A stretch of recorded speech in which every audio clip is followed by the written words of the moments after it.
les membres fondateurs du mouvement Sauvons la RDC se sont réunis du 6 au 8 avril 2026 sous la présidence du président de la République honoraire, Joseph Kabila Kabange. À cette occasion, ils ont examiné la situation politique, sécuritaire, économique et sociale du pays, ainsi que les différentes initiatives régionales et internationales de recherche de solutions à la crise qui prévaut en République démocratique du Congo. Au terme de cet examen, ils ont fait le constat que le pouvoir en place a délibérément engagé le pays dans une dérive dictatoriale clairement assumée, caractérisée par une répression politique systématique et brutale, un musellement violent de toute voix discordante et le refus de tout dialogue crédible pouvant mettre fin à la crise.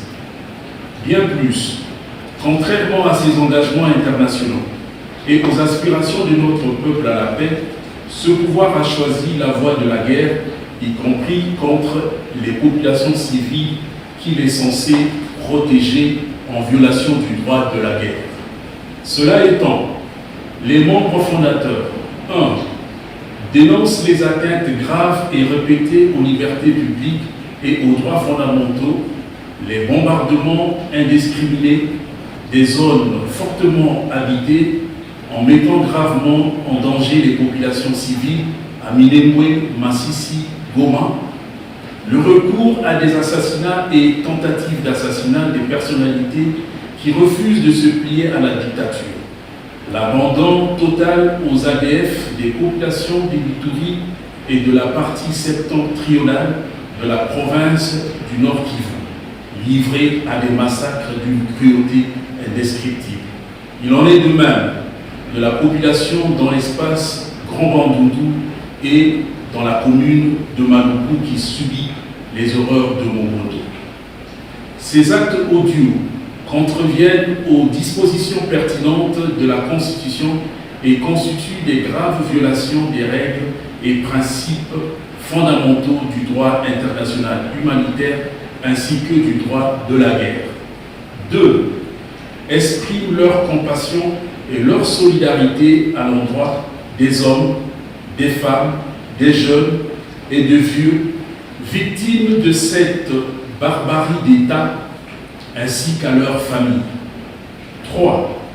Déplorent la dégradation continue des conditions de vie sur l'ensemble du territoire national, marquée par une précarisation croissante des populations dont 64 millions d'entre elles vivent le seuil de pauvreté, la famine et la sécurité chronique, faisant de la RDC la tête de liste des pays en extrême pauvreté.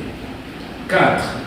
S'agissant des initiatives de recherche de la paix, tout en saluant les efforts déployés par les uns et par les autres, Washington, Doha, Union africaine, Luanda, Lomé, Nairobi, Senko et SEC, il note qu'à cause de la mauvaise foi du pouvoir en place, les perspectives d'une paix durable s'éloignent de plus en plus. Ce résultat décevant est dû à ce que ces initiatives ont jusque-là sciemment humilié ou gravement minimisé les causes profondes de la crise, à savoir le non-respect du pacte républicain de Sun City, de la Constitution et des lois de la République, l'illégitimité des institutions, les choix désastreux du régime en place, une gouvernance prédatrice et la consolidation d'un système dictatorial, l'instrumentalisation de la justice à des fins politiques,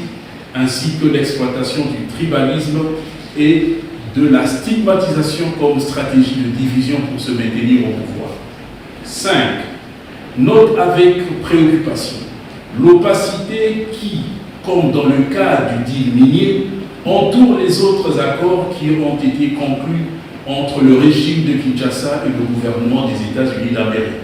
Singulièrement, l'accord sanitaire qui viole l'éthique médicale et le droit à la protection des données personnelles et l'accord pour l'accueil des migrants refoulés de ce dernier pays.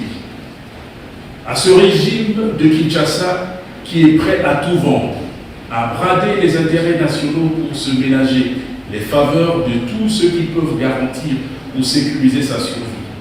Les membres fondateurs rappellent que la RDC et ses ressources ne sont pas son bien privé, dont il peut disposer à sa guise, mais un patrimoine commun appartenant à tous les Congolais.